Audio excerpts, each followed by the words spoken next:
We'll start with Jillian Bell. Can you give us a brief summary of the plot of Godmothered, please?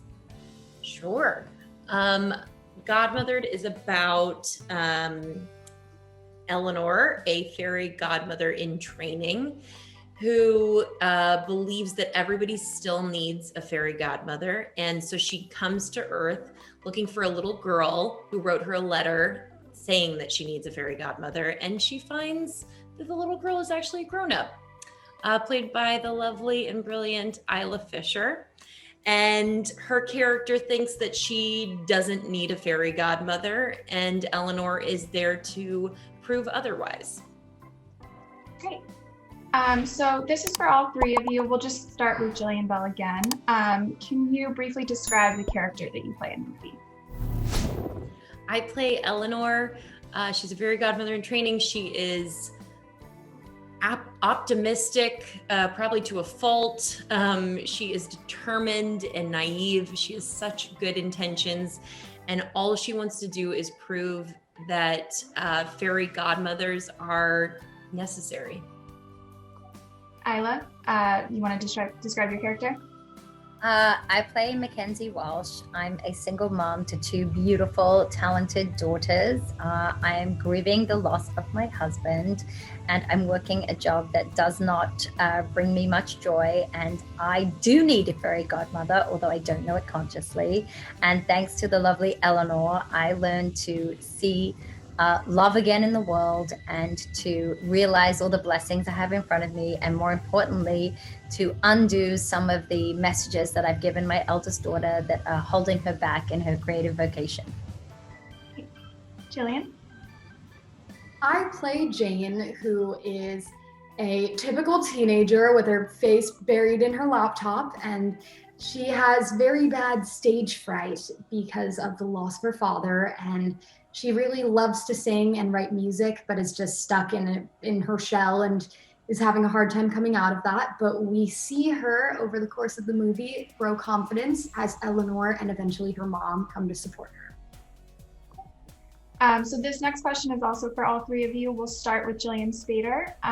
What's something or multiple things that attracted you most about the project that made you want to do the film? The thing that most attracted me about this project was not only the female empowerment, which obviously I love, but I was so excited to get to sing and act in the same project. That's something I haven't really gotten to do before, and that was very exciting for me. Isla, you want to go?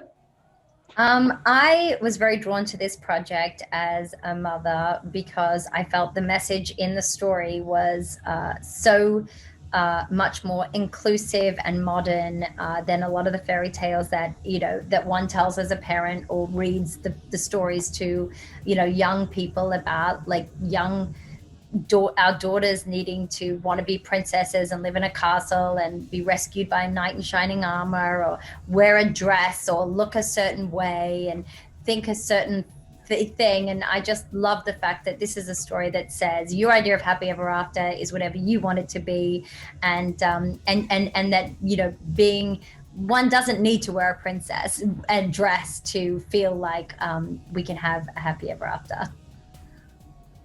Jillian Bell, you want to tell us what attracted you to it most?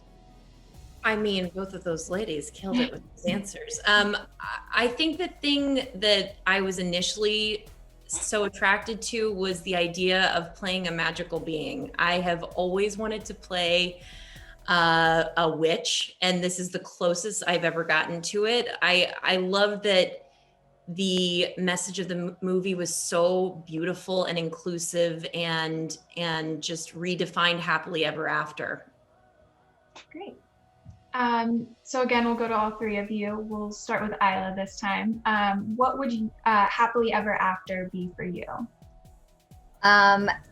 Happily ever after for me right now would be a vaccine that's available to all the vulnerable members of society, and also being around my family in person and getting to hug my nieces and nephews. Yeah. Great. Jillian Bell? Oh, it's hard not to pick a vaccine, but to be different, I will say just Happily ever after to me. What? I let you want something different. Puppies. Oh, my dogs. Happily ever after to me would be having a life that is creatively fulfilling and peaceful and joyful, feeling loved and giving love to those around me. Jillian Spaeder, you want to go? Ooh. Happily ever after for me would probably include a bucket of allergy meds so I can live in a room with 100 Pomeranians for the rest of my life and for everybody to wear their masks. That's awesome. So we kind of touched on this a little bit, but this will be my last question. If we could just kind of, you guys can all take it together, bounce off each other. What do you think is the most important message in Godmothered that you would like viewers to take away? I mean, sorry. No, go.